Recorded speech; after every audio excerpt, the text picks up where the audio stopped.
Hey, Susquehanna, welcome. This is Season 1, Episode 11 of the SCHS Works podcast. We have a full house again today. It's kind of a back-to-back podcast where we just brought a whole bunch of people in. Today's topic is science. Everybody loves science, all right? But we have come a long way from the days of Bill Nye the Science Guy to really now the next generation science standards. So let's go around the table here. Let's introduce some of our guests. Bunch of students with me. Holden Mills. Holden, how are you? I'm doing pretty good. You excited to be here today? Not necessarily, but yeah, I guess. I like the honesty, and that's what we're going to be looking for today is some honesty. So, Holden, you find anything exciting over this break, or you're out fishing? Yeah, I found 11-point head, buckhead. Nice. So fun. you're out fishing, and instead of catching a fish, you caught like an 11-point? No, I see. Okay, so there's this property. The property, my grandpa owns it, and I was fishing there, and the beavers made a new pond, and I guess there was a giant buck, and I was like, oh, I gotta get the head. That's awesome. That's a great find. Pretty cool story. Next up, Molly Griga. Molly, how are you? I'm good. So, Molly, I've heard that you are off on an adventure of a new fundraiser. Oh, yes. Our annual class fundraiser for our senior trip. So, you guys aren't seniors yet. Why are you fundraising at this point? So that way we can have an amazing senior trip. All right. So, what's the fundraiser you're peddling now? Okay, so we are back doing our purse bingo on May 5th. It is $20 a ticket. Come see any member of the class of 2026 for a ticket, or Mrs. Batzel. Hey, perfect. Purse bingo. It's the yearly thing every May. May 5th sounds like a great date for it. And I'm glad you guys are stockpiling that cash so that you can have one heck of a senior class trip. And there's some amazing purses. My mother and I hand-selected them. You know, I'm really excited for those purses because my birthday is just a couple days later. And if I was to win one, I'd probably give it to one of you guys. All right. Hey, moving along. Abilene Pearson, welcome. How are you? Good. Abilene, is it true that you are just here because you want to get out of English class? Yes. Hey, again, this group is honest. I love it. And our last student here, Preston Wolf. How are you? I'm all right. How was your little break? Pretty good. I ate a lot of chocolate. Ate a lot of chocolate. All right, so you're kind of coming down off that sugar high today? Yeah.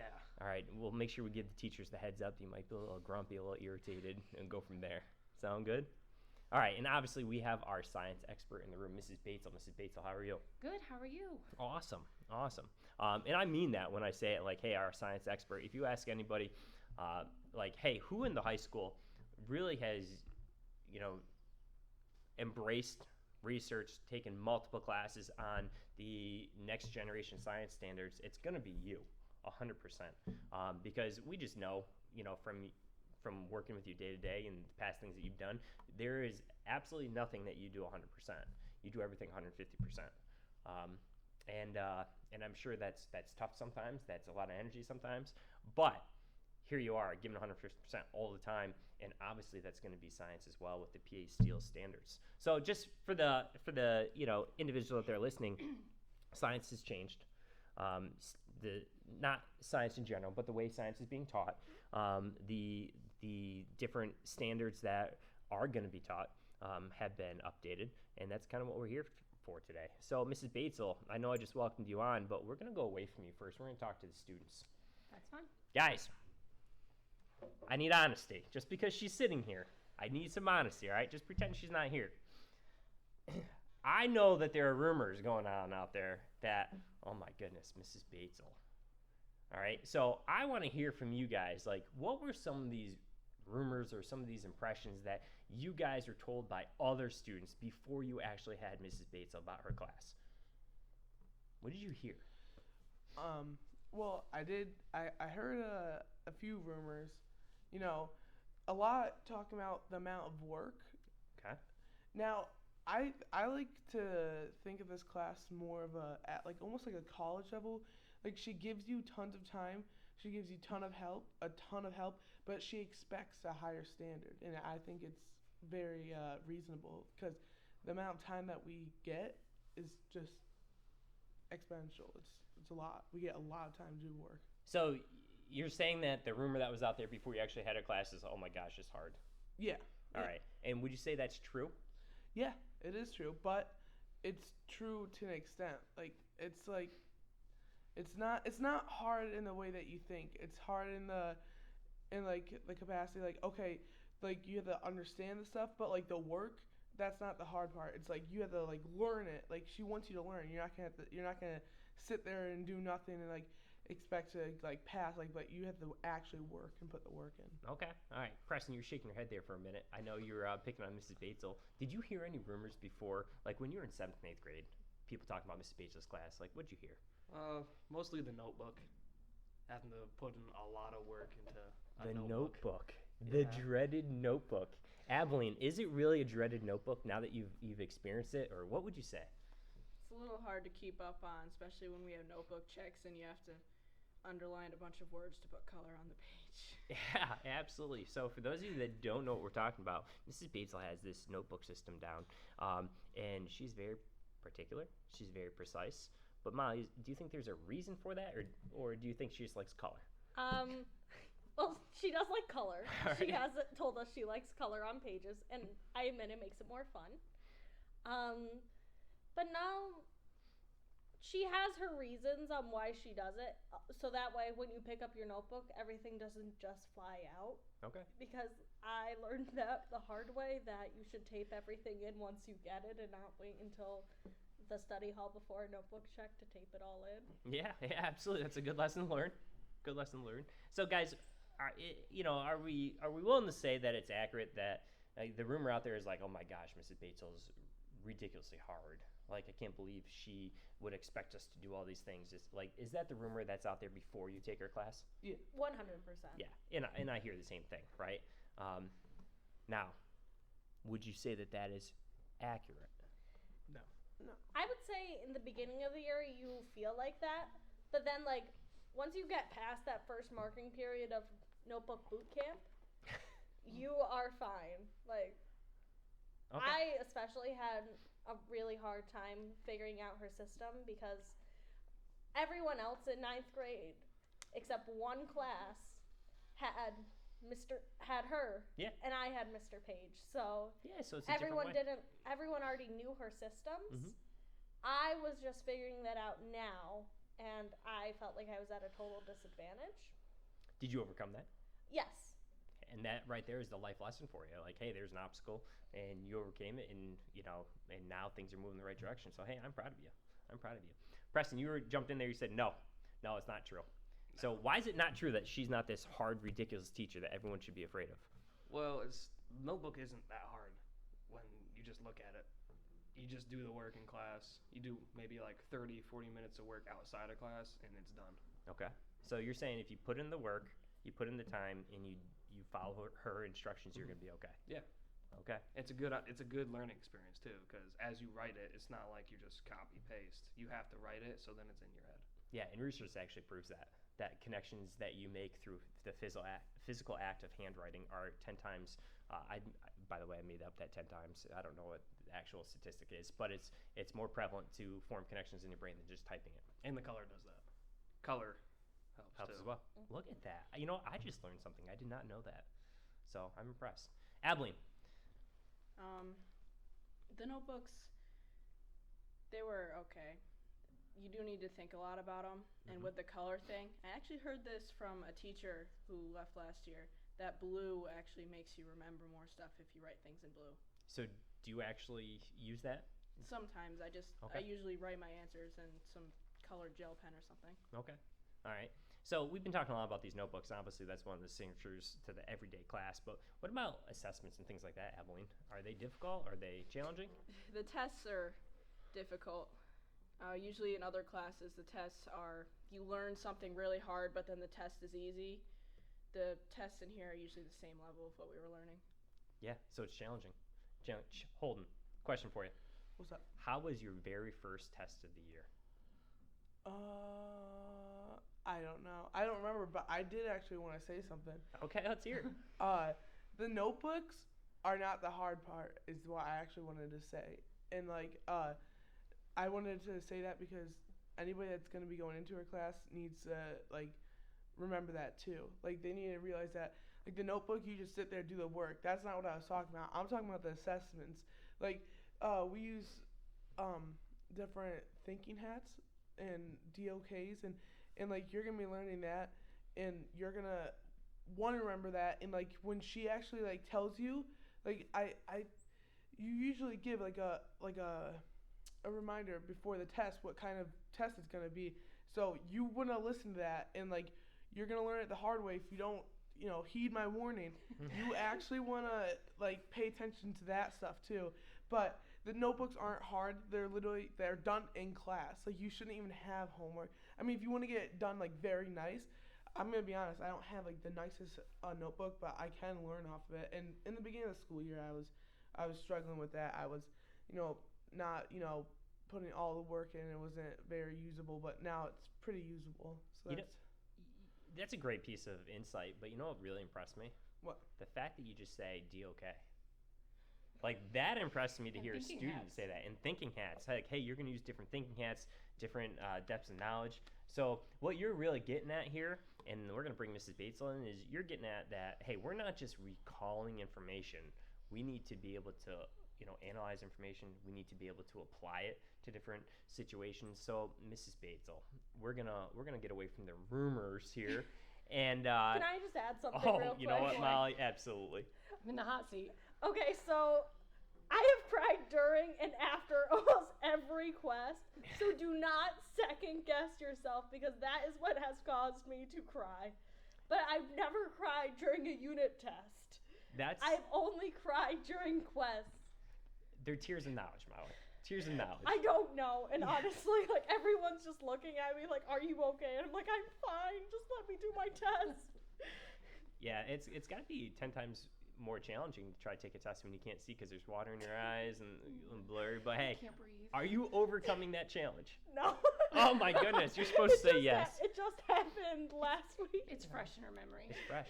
Yeah, it's fresh. But again, another learning experience going through it. So, Mrs. Batzel, there's so much we could discuss, but we like to keep this to a manageable chunk. What do you want to say about either NGSS, PE Steels, quote unquote, the new science? So NGSS, the Next Generation Science Standards, is the platform that Pennsylvania has followed to develop our new science standards. Our science standards were originally written in 2004. They were updated in 2011. It's what our Keystone exams and all of our grade level curriculums have been founded on. And now, starting this fall, we have brand new STEELS, which stands for Science, Technology, Engineering, Environmental Literacy, and Sustainability. A lot of the standards are the same that they've always been. I mean, science knowledge and content is science content. But we're not going as deep on some subjects as we used to. And the idea of NGSS is that we are going three-dimensional. So my students aren't just supposed to be memorizing vocabulary words and doing flashcards all the time, but they're supposed to be able to think and act like scientists, and they're supposed to be able to connect that information with their daily lives or the real world. So that's the biggest shift. It's not like we're not learning science anymore, or we're learning different science. We're just learning science in a different way. Instead of me getting to be the sage on the stage and lecture my students and them copy down notes all day, instead, I ask them to come in and be scientists. They have to do the practices of a scientist. So they might have data that they need to interpret and draw conclusions on. That's a lot of that DOK2 thinking stuff that they don't like so much. But it's a practice and a skill that they're going to need no matter what they choose to do with their careers. They don't have to be scientists to get something out of my class. The skills that they're getting, problem solving, defining questions, carrying out investigations, being able to engage in an argument using data as a support and evidence, all of those kinds of skills are going to benefit them no matter what they do in their futures. So that's kind of the direction, the shift that we're moving to in science. So you're saying the concept of like, hey, we want you to think like a scientist. And you also said we're going less in depth into certain topics. Is that because we're putting more focus on learning the skill to take whatever piece of information is in front of you, analyze it, think like a scientist? Is that the logic? Like, if we give them the skills, then they can go into the depth that they need to at some point? Well, absolutely. And in your very kind introduction, you kind of alluded to the fact that I'm a nerd, and We know. I am. Yeah. But one of the research points in science education is that when students leave high school, they don't take the concepts with them to college or to their post-high school careers. They take the processes that they learned, the skill sets. So, especially in today's world, if you don't remember what mitosis is, you can Google it up. But if you understand sequencing, or you recognize patterns, or you can look for a cause and effect, that's going to go with you. And those are the skills that you're going to use no matter what level of learning you're on. Those are the skills that you're going to take to college or to take to your next career path that are going to allow you to be successful. And that's what we're looking at. Now, science teachers, it kind of ruffles our feathers a little bit when you tell us that teaching those students all about mitosis or all about the cell cycle, and in 2 years they're not going to remember any of it. That kind of hurts our feelings a little bit. But that's the truth, and that's why our science is changing. You can always look a vocabulary word back up if you need to, but knowing how to use it and apply that information with those skills that scientists use daily are the key. So, I'm thinking back to my high school career and my science classes and the way they were taught. Obviously, things change, right? Oh, yeah. So, what does an average day in biology look like? Usually we start the day with a lesson phenomena. It might be a short little video clip. It might be a data set. But they watch that, kind of makes them ask some questions, gets their wheels turning a little bit. And then they get into their groups, and I throw data at them. And then they have to look at that data and try to make sense of it. Try to figure out what that data has to do with the lesson phenomena, see if they can figure out an answer to that question. I think Preston the one day said, "Oh, I've got to think." And that's exactly the point. Everybody sitting around this table are very good students. And when I know that my high flyers are being challenged, that's the goal. They shouldn't be sleepwalking through school. And if I can help them think a little bit, make the brain sweat is one of the words I use all the time. Your brains are going to sweat doing DOK too. That's okay. That's our goal. And I think Holden kind of alluded to that earlier. He's like, man, the notebook's the easy thing. You just put the time and you do it. But there's more to it. Is that thinking? So guys, a lot of group work, right, is occurring in class, especially early on in the year. Was that a struggle? Like, hey, here's a bunch of data, figure it out, analyze it. It was for me because when I work on something, I choose to work alone, not with others. And this is Batzel kind of forces me to work with others, but I'm now not hating it. All right, that's good. That's moving in the right direction. Like, sometimes I like it. Okay. And then some activities I'm like, I really just want to do this by myself. Yeah, I get it. Abilene, so when you're looking at whatever it is, this data that's been put in front of you, has it gotten easier over this year? Have you kind of developed a process for how you look at that data, or are you still sometimes like, whew, there's a lot here and I'm not quite sure where to start? Like, what's that process been like? I think I get it now because I had her class last year, so coming into this year was a little easier. It does make you think more. The thing I've been thinking about lately is a lot of stuff we learn in school we're never going to apply anywhere else, but learning how to think is definitely going to be used. And with the data, it's usually just they give you data and then they ask you questions, but the questions aren't always on the data. It's the data and you have to think about something else in your head to put in with it. So you're applying the data. Yeah. All right. And I think you said something pretty profound right there. I don't know even know if you realized it, but you said learning how to think is always going to serve you or something to those lines. And yeah, absolutely. Couldn't be more correct with that statement. So Mrs. Batzel, back to you. Obviously, for you, it's got to be difficult to say, hey, guys, here's the task, and then back away some. It's very hard to give up control. Yeah. Especially because, one of the perks of being a teacher is, you think this is my classroom and I get to be the boss in charge and it's my room. That's not really how it is now. I'm the facilitator. I'm the giver of knowledge, the presenter of knowledge, and then they have to run with it. So I spend a lot of time more saying, so what do you think about that? What did you see? What did it mean to you? What do you think it means? Instead of, now they all look at me and say, can you just tell me the answer? And no. And because that's what they want, especially those who don't want to have to do homework or don't want to have to put in too much extra time. could you just give me the answer so I can be done with it? And some of them are trained to just come in and let's just get the answers down and just be done so we can be over and don't worry about the thinking or the understanding or the learning. And that's a lot of retraining that they experience. But they're much better. And they may not realize this, talking about group work. Mr. Soden, you've been in my room enough, you could probably see some of this as well, I don't know. But they may not realize it, but when I had them as freshmen and I would bring them in and give them group work, even if I was like, here's a data set, I want you to study it for a few minutes on your own, then you're gonna come back in a group and pull it together and share it. Freshman year, getting them to have those conversations with each other, like real conversations about the data, meaningful intellectual discussions, were really hard to get. They would just kind of look around the table and they would be like, who in here in my group is on Honor Society? We're going to go with their answers. What they're realizing now is that a lot of their classmates who may not be on Honor Society are the ones who really excel at some of this stuff. And they bring a lot to the table that before they may not have heard their voice. And now when my students are working in groups, they're having discussions. Go, no way, I don't see that. If you look at the graph, they're actually using evidence from the data to discuss and correct each other and to go further and build on each other's thoughts. So that ability to communicate in a texting cell phone generation is really remarkable, because the change that I've seen from freshman year to sophomore year in their ability to argue scientifically with each other, to draw conclusions and to listen to each other's input and build from it is remarkable. Yeah. You can't test that on something like a Keystone exam, but I'm seeing better human beings in my classroom.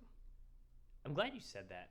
You can't test that on a Keystone exam, because I'm not going to get on my high horse here, but 100% what you were hinting at is that there are going to be a ton of individuals who are extremely successful, and they're not going to score advanced on the Keystone. There are going to be students that are successful in life, and they might just barely score proficient on the Keystone, because again, it's a test, and there's a whole bunch of skills that you cannot test on a written test that are going to be important for life. So I'm really glad you said that. I'm not going to get any further into it because it might get me in trouble, but that's where I'm at. So hey guys, can I tell you my favorite lesson? Because I pop in and out, and it was my first lesson that I actually saw, and it was last year. It was all about lions. It was the lion storyline. All right. Blue lioness. So the part I saw is I walked in and students were all grouped up and they're analyzing data, and the data was basically how many calories it would take the lion to expend or exert to get and capture a certain type of prey versus how many calories that lion would intake if it caught and ate that prey. And so, again, you're analyzing the data. All right, what makes the most sense for the lion to go after, to have enough energy reserves and things like that? Mrs. Batzel, can you tell me a little bit more about that storyline? Sure, that storyline is actually called Africa. And we do look at a couple different things. That storyline is very heavy on ecology, and it dabbles in introduction into genetics to help bring everything together. But they start out looking at ecology, and we look at energy levels, energy pyramids, and students have to do a lot of calculations. This is another side. A lot of students find my class challenging. Abilene just mouthed it for me. Math and reading are necessary skills to be a scientist. The reason sometimes students struggle with science is because in science you have to be an expert on everything. You have to be a good reader, you have to be able to comprehend and interpret data, and you also have to be able to analyze that data. That means use those math skills. So if you don't know how to find an average, or you can't figure out how to manipulate variables, in a 3-variable equation, life's a little bit tougher at the get-go, because you're expected to bring your math and your reading skills into science to be a successful science student. But in our Lion Lab, that's exactly one of the things they do. Students start out realizing in the wild that animals expend energy and receive energy from eating. And in order to get that energy back, they have to always have a net gain. So they have to predict why lions hunt in a group. That's really our focus question. Why do lions live and hunt in prides? And they go through a series of different things. It's not just for hunting in groups, but there's other reasons, other perks to living in groups. But we go from there, and then students move into a zoo where they take on the role of being a zookeeper for some of those African organisms.